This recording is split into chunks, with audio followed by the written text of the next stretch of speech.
আল্লাহ নবী সোনার জমানে জানিয়ে দিলেন, বাবা আবু বকর, ও বাবা আবু বকর, সাক্ষী যদি তুমি না আনতে পারো, সাক্ষী যদি তুমি জোগাড় করতে না পারো, বাবা আবু বকর, আইনটা কিন্তু তোমার এমনি করে বিচারের রায়টা কিন্তু তোমার বিপক্ষে চলে যাবে। বাবা আবু বকর, আমি রাসূলুল্লাহ, আমি হলাম ইসলামিক কোর্টের জজ, আমি হলাম ইসলামিক কোর্টের বিচারক, ইসলামিক ল অনুযায়ী বিচার হবে। বাবা আবু বকর, সাক্ষী যদি তুমি না আনতে পারো, রায় কিন্তু তোমার বিপক্ষে চলে যাবে। আবু বকর সিদ্দিক বললেন, ইয়া রাসূলুল্লাহ, হাবিবাল্লাহ, আল্লাহ আল্লাহ রাসূলের পক্ষ থেকে দেওয়া সিদ্ধান্ত আমি আবু বকর মাথা পেতে মেনে নেব, তবে আমি আবু বকর দুনিয়ার জমিনে কোনো সাক্ষী দেখাতে পারবো না। আল্লাহ নবী বলে দিলেন, ও আবু বকর, সাক্ষী যদি তুমি না আনতে পারো, আমি রাসূলুল্লাহ বিচারকের গদিতে বসে বসে রায় টেনে দিলাম, ইহুদির বাচ্চা তোমার গালেতে একটা চড় মারবে। এর নাম বিচার। কিছু বোঝা যাচ্ছে? এর নাম বিচার।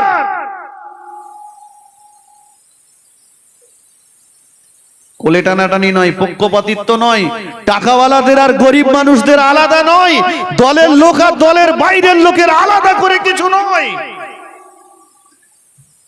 ইহুদি রাসূলুল্লাহ দলের লোক ছিল না, কিন্তু আবু বকর রাসূলের দলের লোক ছিল। কথা ঠিক কিনা? রাসূল বলে দিলেন, ইহুদি তোমার গালে চড় মারবে। ইহুদির তো মনে বিরাট আনন্দ, আবু বকরের গালে মারবে চড়। ইহুদি তখন জামার হাতা গোটাচ্ছে। আল্লাহ পাক ওই সময় ফেরেশতা জিবরাইল আমিনকে পাঠিয়ে দিলেন, ও ফেরেশতা জিবরাইল, চলে যাও আমার নবীর দরবারে, চলে যাও আমার নবীর দরবারে, চলে যাও, আমার নবীকে যে বলো, আমার নবীকে যে শুনিয়ে দাও, আবু বকর দুনিয়ার জমিনে কোনো সাক্ষী দেখাতে পারলো না, আবু বকর দুনিয়ার জমিনে কোনো সাক্ষী আনতে পারলো না, আবু বকর যেটা বলেছে বারাকাত সত্য বলেছে, আবু বকরের হয়ে আমি আল্লাহ পাক স্বয়ং নিজে সাক্ষী হয়ে গেলাম। ইহুদির বাচ্চা যে আমাকে গাল দিয়েছে, আমি আল্লাহ আমার কুদরতি কানে আমি নিজে তা শুনতে পেয়েছি। আর একটু জোরে বলুন সুবহানাল্লাহ।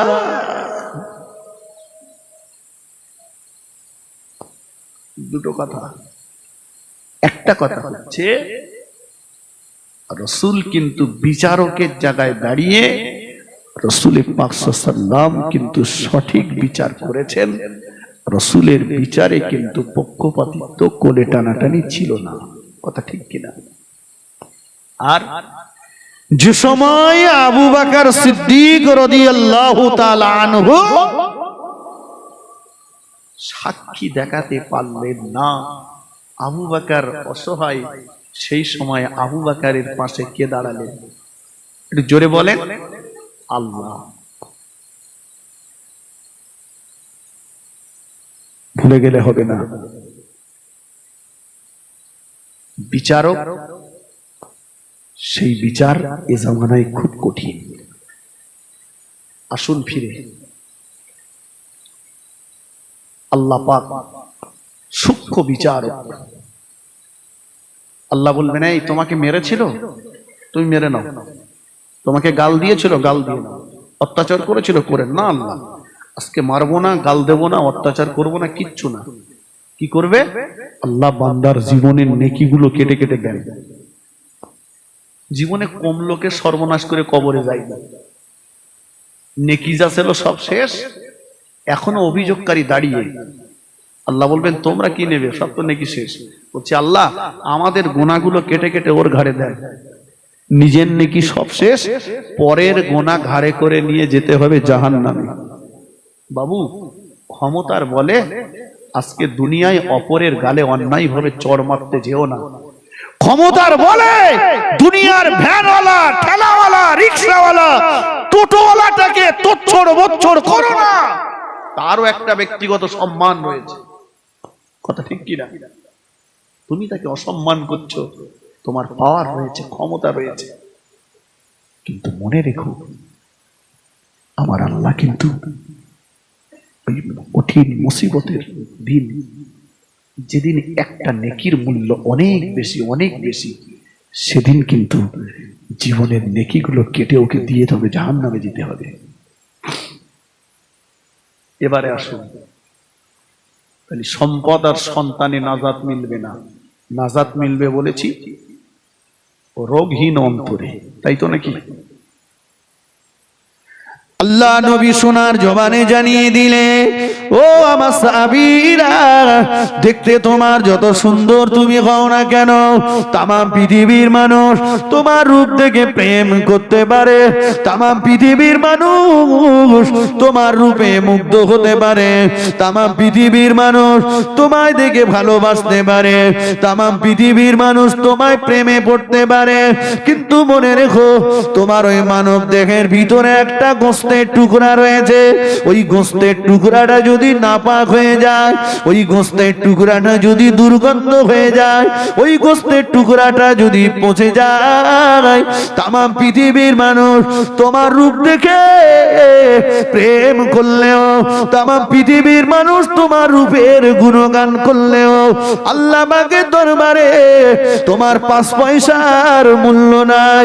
দেখতে তোমায় যত খারাপ তুমি হও না কেন, হও না তুমি হাফসি কিতুদার বেলালের মতো, তোমায় রূপ দেখে পৃথিবীর মানুষ থুতু ফেলতে পারে, তোমায় দেখে পৃথিবীর মানুষ নাক ছিটকাতে পারে, কিন্তু মনে রেখো তোমার ওই মানব দেহের ভিতরে যে গোস্তের টুকরা রয়েছে, ওই গোস্তের টুকরাটা যদি পাক থাকে, পবিত্র থাকে, তামাম পৃথিবীর মানুষ তোমায় দেখে মুখ ঘুরিয়ে নিলেও আমার আল্লাহ পাকের দরবারে তুমি হলে সর্বাপেক্ষা উৎকৃষ্ট মানুষ। জোরে বলুন সুবহান, আর একটু জোরে বলুন সুবহানাল্লাহ।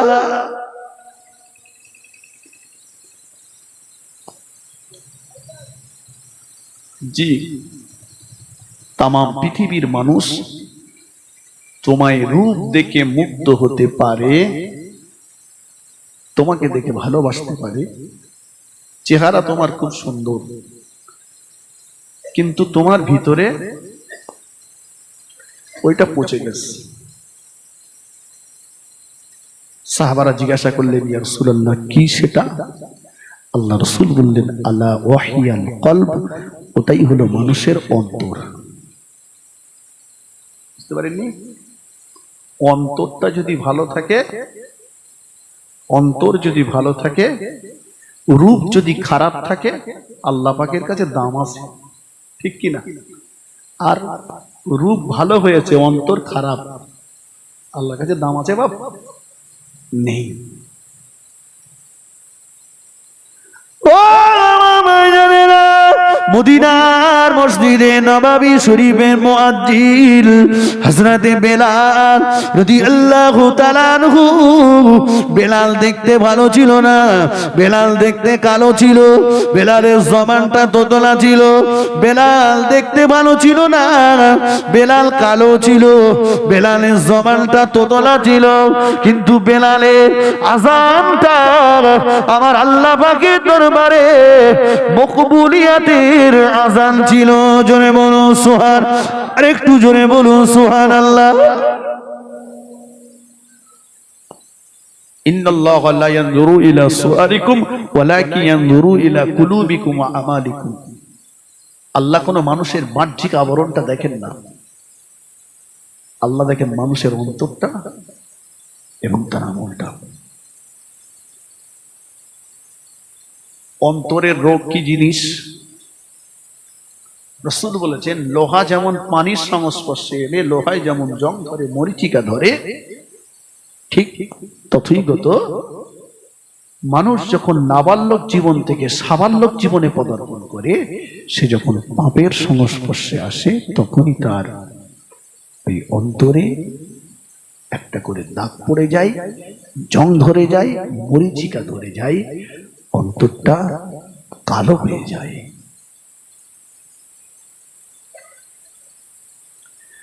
ও আমার ভাইজানেরা, আল্লাহ পাক কোরআন শরীফের ভিতরে জানিয়ে দিলেন, ইয়া আইয়ুহাল্লাযীনা আমানু, হে আমার বিশ্বাসী বান্দাগণ, উদখুলু ফিস সিলমি কাফা, তোমরা পরিপূর্ণ রূপে ইসলামের ভিতরে দাখিল হয়ে যাও।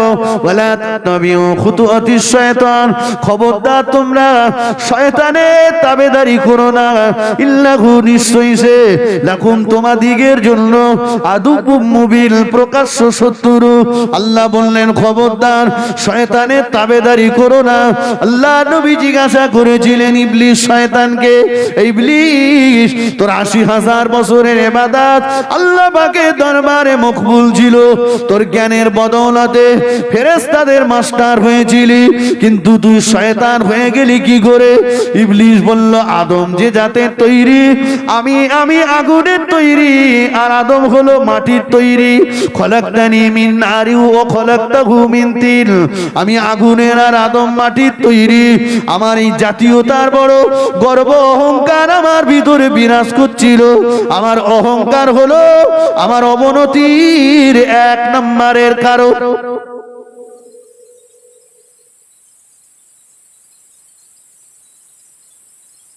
ইবলিসের খসলাত আছে কি একটু দেখে নেই, মোড়ল ডেকে বিচার করা লাগবে না, নিজেরা করলে বুঝতে পারবো।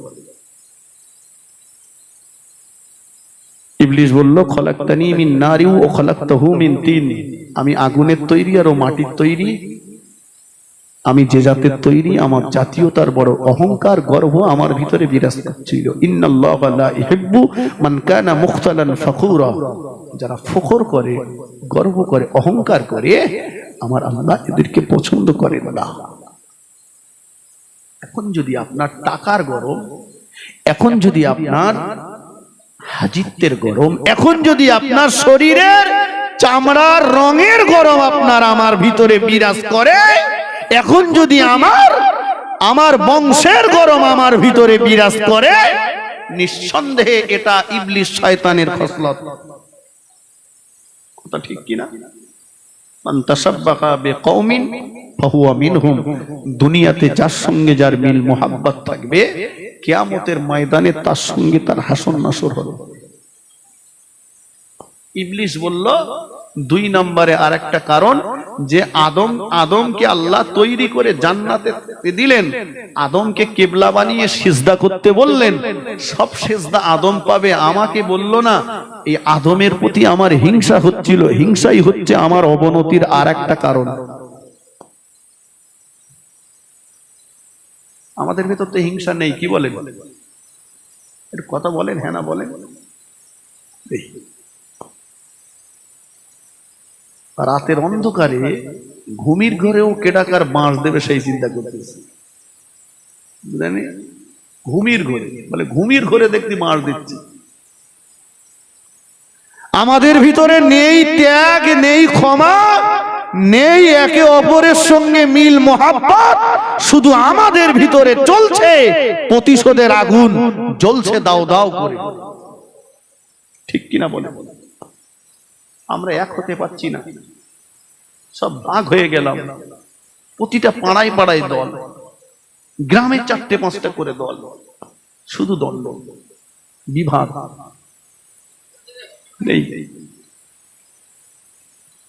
যে হিংসা করে জীবনে কেউ উন্নতি লাভ করতে পেরেছে বলে মনে হয়? আমি বাস্তবে দেখিয়ে দেবো। তার আগে একটা কথা বলি ভাই, যে মানুষের উপরে দয়া দেখায় না, আমার আল্লাহ কিন্তু তার উপরে দয়া দেখায় না।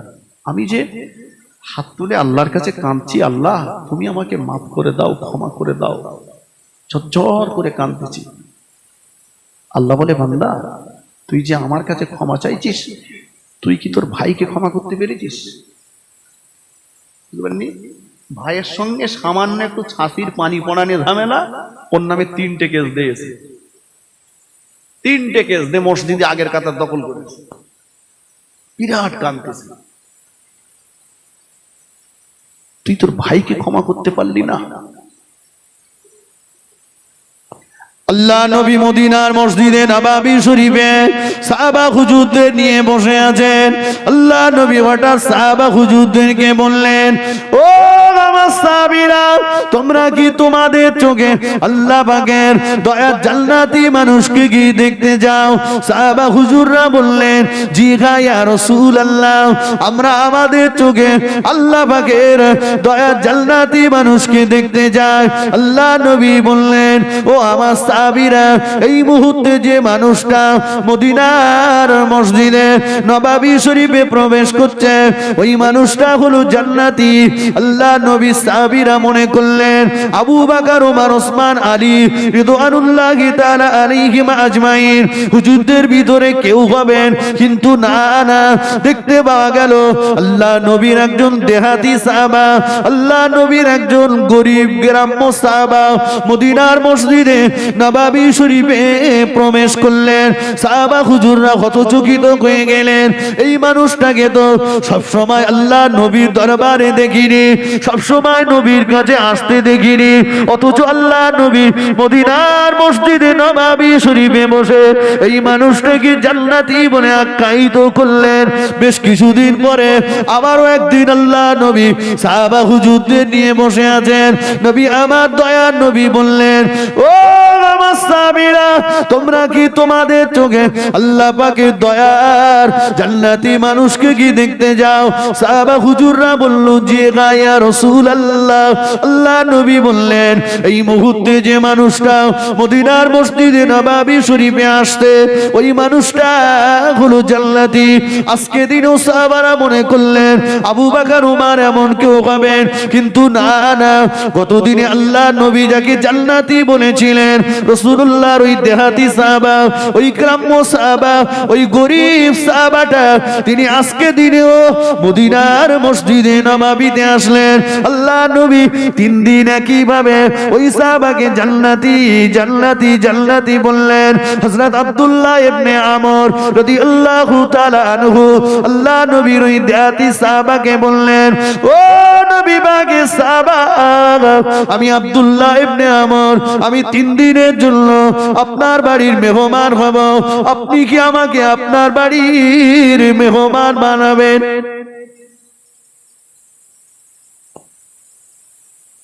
আলহামদুলিল্লাহ, আপনি সব সময় নবীর দরবারে থাকেন, আমি সব সময় থাকতে পারি না, আপনি আমার বাড়ির মেহমান হবেন, এটা তো আমার জন্য খুশির। চলে হযরত আব্দুল্লাহ ইবনে আমর রাদিয়াল্লাহু আনহুকে নিয়ে বাড়িতে চলে গেলেন। আল্লাহ নবী সাহাবা আব্দুল্লাহ ইবনে আমর রাদিয়াল্লাহু তাআলা আনহু, আল্লাহ নবীর ওই দেহাতি সাহাবা, আল্লাহ নবীর ওই গ্রাম্য গরিব সাহাবীর বাড়িতে 1 দিন 2 দিন 3 দিন থাকলেন। 3 দিন পার হয়ে যাবার উপক্রম আল্লাহ নবীর ওই দেহাতি সাহাবাকে কাছে ডাকলেন, ও নবী পাকের সাহাবা, আমি আব্দুল্লাহ ইবনে আমর, আমি 3 দিনের জন্য আপনার বাড়ির মেহমান হয়েছিলাম, খাওয়ার জন্য নয়, অন্য কোনো উদ্দেশ্য করে নয়। আমার উদ্দেশ্য ছিল আল্লাহ নবী মদিনার মসজিদে নববী শরীফে 3 দিন আপনাকে জান্নাতি জান্নাতি জান্নাতি বলেছেন। কি এমন আমল আপনি করেন, কি ইবাদত আপনি করেন, ওই আমল ইবাদত গুলো দেখবার জন্য, আমি আপনার জীবনের আমলটা দেখার জন্য আপনার বাড়িতে মেহমান হয়েছিলাম। কিন্তু না না না, 3 দিনের ভিতরে আপনার ভিতরে কোনো এমন আমল ইবাদত দেখতে পেলাম না, 5 ওয়াক্ত নামাজ ছাড়া। তবে আপনার কাছে চলে যাওয়ার আগে আমার একটু জিজ্ঞাসা করতে ইচ্ছা করে, আপনি কি গোপনে গোপনে লুকিয়ে লুকিয়ে লুকিয়ে লুকিয়ে এমন কোন আমল ইবাদত আপনি করেন, যে ইবাদতের বিনিময়ে আপনি আমার আল্লাহকে রাজি খুশি করিয়ে ফেলেছেন? আল্লাহ নবীর ওই গরিব সাহাবাটা জজ্জর জজ্জর করে কাঁদতে লাগলেন, ও নবী পাকের সাহাবা, ও আব্দুল্লাহ ইবনে আমর, নসিব আপনাদের বড় ভালো। সব সময় আপনারা আল্লাহ নবীর দরবারে থাকেন, আল্লাহ নবীর নূরের জবানের কথাগুলো আপনারা নিজে কানে শুনতে পান। আমি গরিব মানুষ, বিবি বাচ্চাদের মুখে আঘাত তুলে দিতে যে সব সময় নবীর দরবারে যেতে পারি না, সব সময় আল্লাহ নবীর নূরের জবানের ওয়াজ আমার শোনা হয় না। মাঝে মাঝে যায়, মাঝে মাঝে যায়।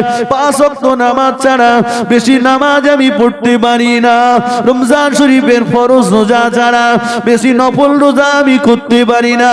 আমার ভিতরে এমন কোন আমল ইবাদত নাই, তবে আমার ভিতরে একটা গুণ রয়েছে। জানি না ওই গুণের কারণে আল্লাহ আমার প্রতি রাজি আছেন কিনা। আমার ওই গুণটা হলো, সারাদিন আমার কাছে যারা অন্যায় করে, সারাদিন আমার কাছে যারা অপরাধ করে, আমি রাত্রিবেলা বালিশে মাথা দেওয়ার আগে, রাত্রিবেলা বালিশে মাথা রাখবার আগে আমি আল্লাহর হস্তে তাদেরকে ক্ষমা করে দিই। আর একটু জোরে বলুন সুবহানাল্লাহ।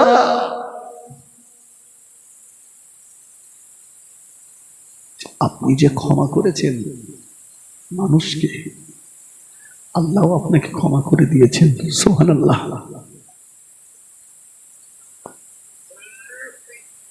কত লোকের কাছে শুনতে পাবেন বলে টেনশনে সারা রাত ঘুমোতে পারিনি, ঘুমের ট্যাবলেট খেয়েও কাজ হয়নি। ওরে কালকে যা হয়েছে ওর কি করে আমি বদলা নেবো, যতক্ষণ না নিতে পারতিস ততক্ষণ আমি ঘুমোতে পারছি না। বুঝতে পারিনি?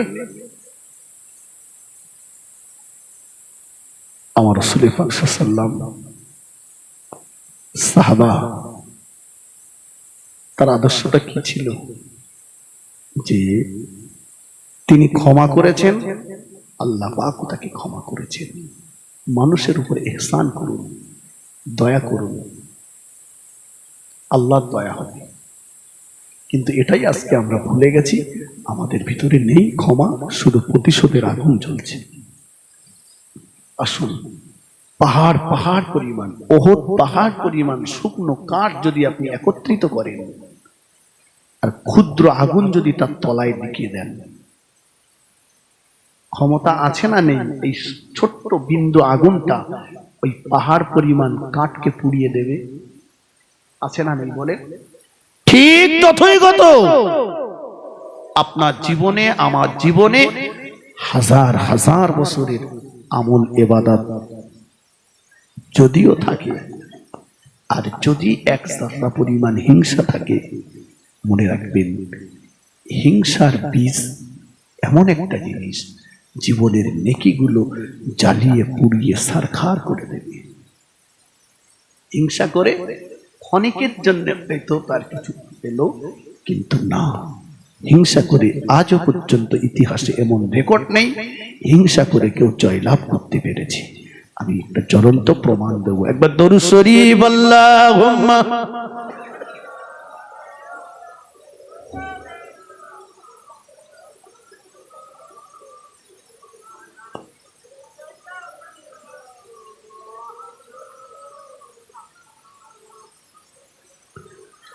ওগো মা আমিনা,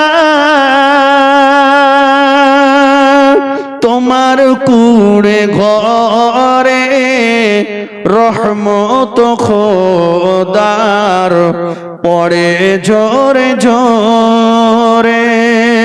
আল্লাহুম্মা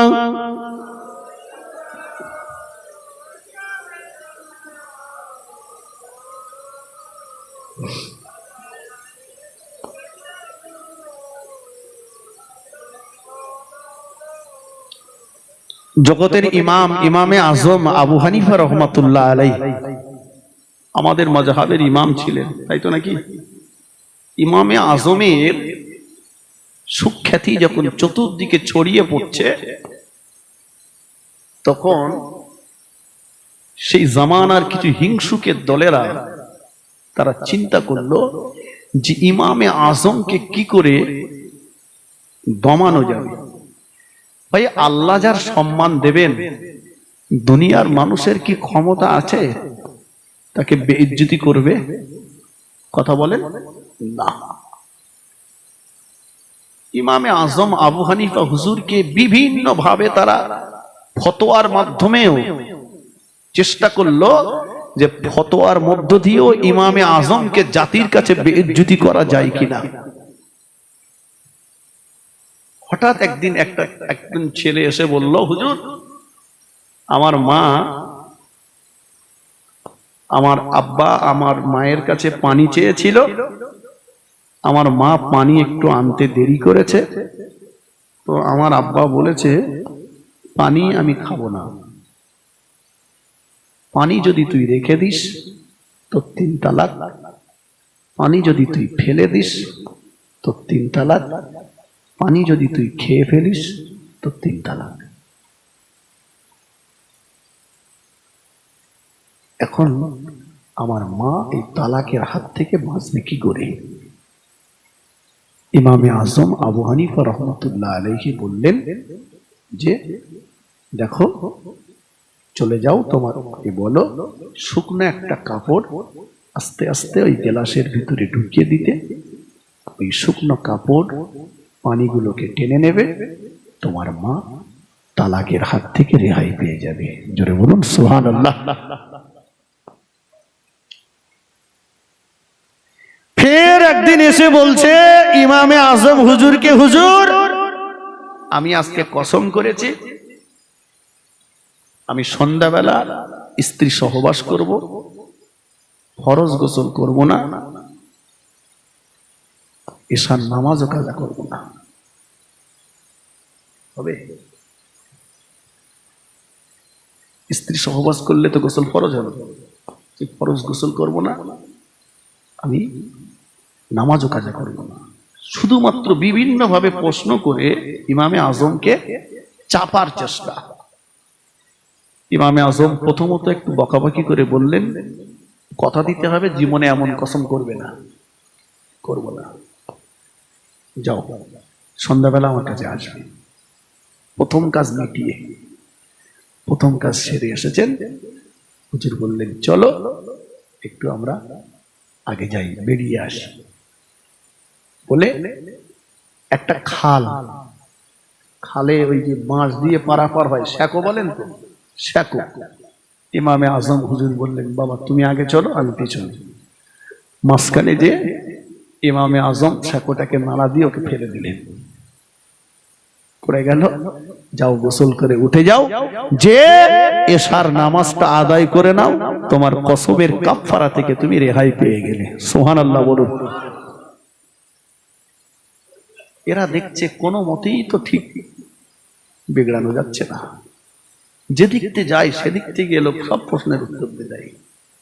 এসে বলছে হুজুর একজন মানুষ জানাজা পড়েছে কিন্তু রুকু সেজদা, এই একজন মানুষ নামাজ পড়েছে রুকু সেজদা করেনি, লোকটা কি ঈমানদার? ইমামে আজম বলছে ঈমানদার। তা বলছে ঈমানদার? বলছে হ্যাঁ। বলছে একটা লোক আল্লাহর রহমত থেকে ছুটে পালায়, লোকটা কি ঈমানদার? হুজুর বলছে হ্যাঁ ঈমানদার। বলছে একটা লোক মোটেও আল্লাহকে ভয় করে না, লোকটা কি ঈমানদার হবে? জি ঈমানদার। তো খলিফা মনসুরের কাছে বলল দেখুন আপনার ইমাম সাহেব সব ভুলভাল ফতোয়া দিয়ে মানুষকে বিভ্রান্ত করছে, বুঝতে পারেননি? সমাজে ছড়াচ্ছে, দেখেন এই হুজুর অমুক বলেছে, এই বলেছে, সেই বলেছে, অমুক বলেছে, তমুক বলেছে, অথচ তারা ফতোয়ার ফও জানে না, বলে দিলে। যাই হোক, তো ইমামে আজমকে ডাকলেন। ইমামে আজম বললেন জি আমি যেটা আগে বলেছি সেটা এখনো বলছি, যে মানুষটা নামাজ পড়েছে রুকু সেজদা করেনি ঈমানদার, এজন্যই বলেছি সে হয়তো জানাজা নামাজ পড়েছে, ওখানে তো রুকু সেজদা নেই। তা তো ঠিক।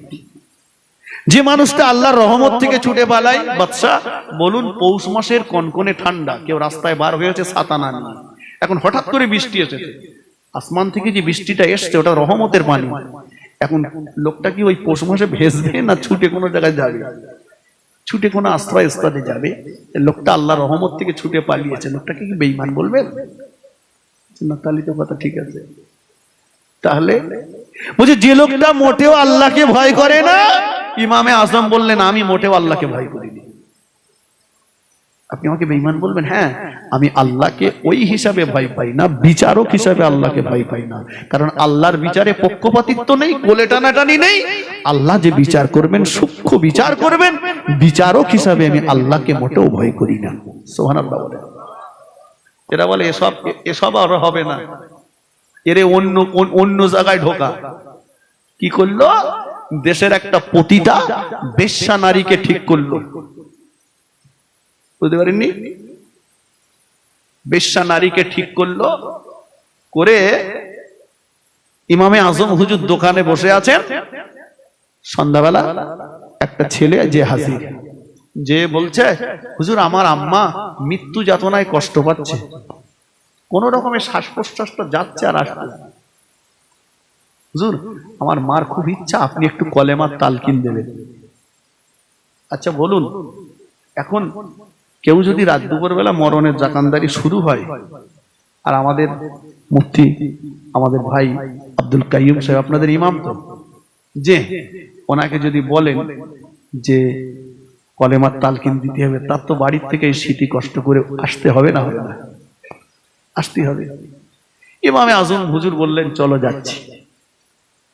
বেচারা সরল মানুষ আসলেন, এসে বলছেন তোমার আম্মা কোথায় আছে? তা বলছে ঘরের ভিতরে। আসলে এগুলো তো সাজানো।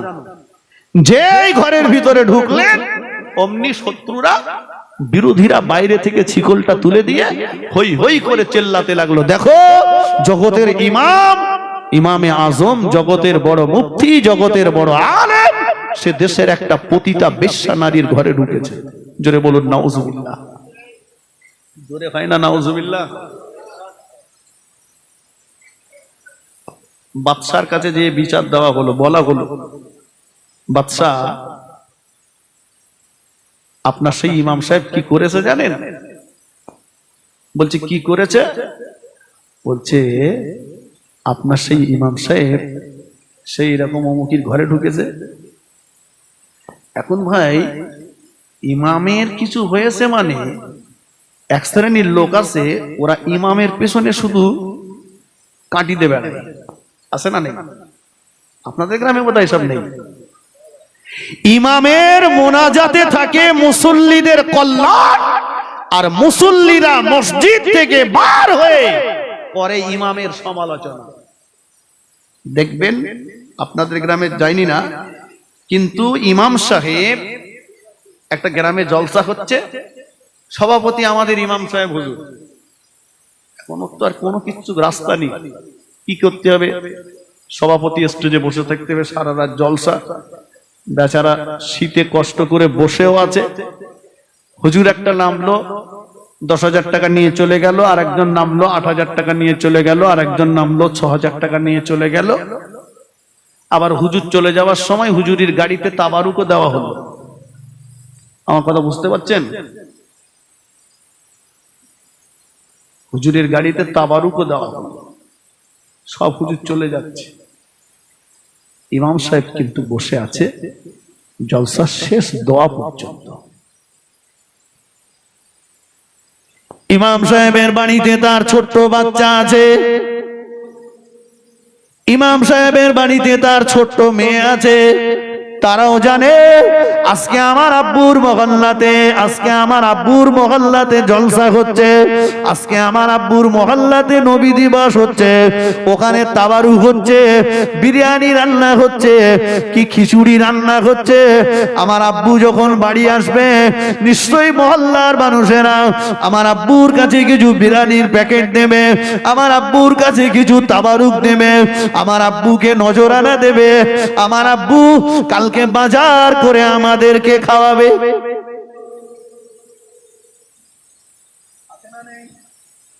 এই আশা থাকে না? থাকে না?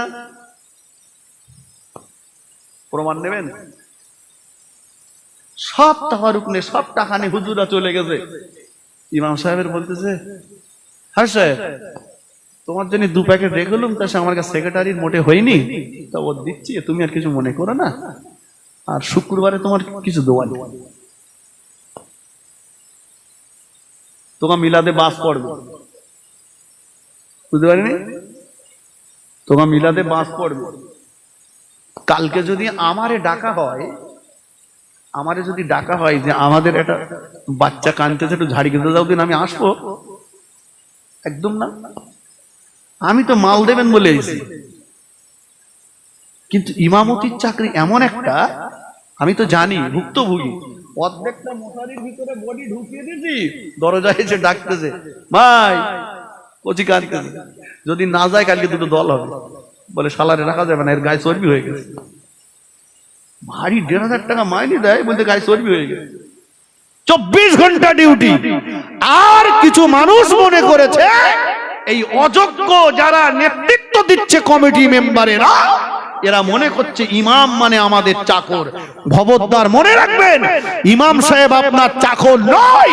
ইমাম সাহেব খোদার ঘরের ইমাম, আল্লাহর ঘরের ইমাম, তাকে যথাযথ সম্মান দেবেন। তিনি আপনার ঘরের চাকর নয়, আপনার চাকর নয়, আপনার বাড়ির চাকর নয়। তিনি আল্লাহর ঘরের। কার ঘর? মসজিদ কার ঘর? আল্লাহর ঘরের। তিনি আল্লাহর ঘরের ইমাম। তিনি কি আপনার বাড়ির কাজের লোক? আপনি যাতে হুকুম করছেন। আসুন, বলে যাবেন না, ইমামে আজম আবু হানিফা রাহমাতুল্লাহ আলাইহি ওই আওয়াজ যখন পড়িয়ে গেছে, ইমাম সাহেব ঘরে ঢুকেছে, ওরে বলতে চল। এখন খলিফা মনসুর বলতে আমার বিশ্বাস হয় না, ইমামে আজম কাজ করতে পারে না।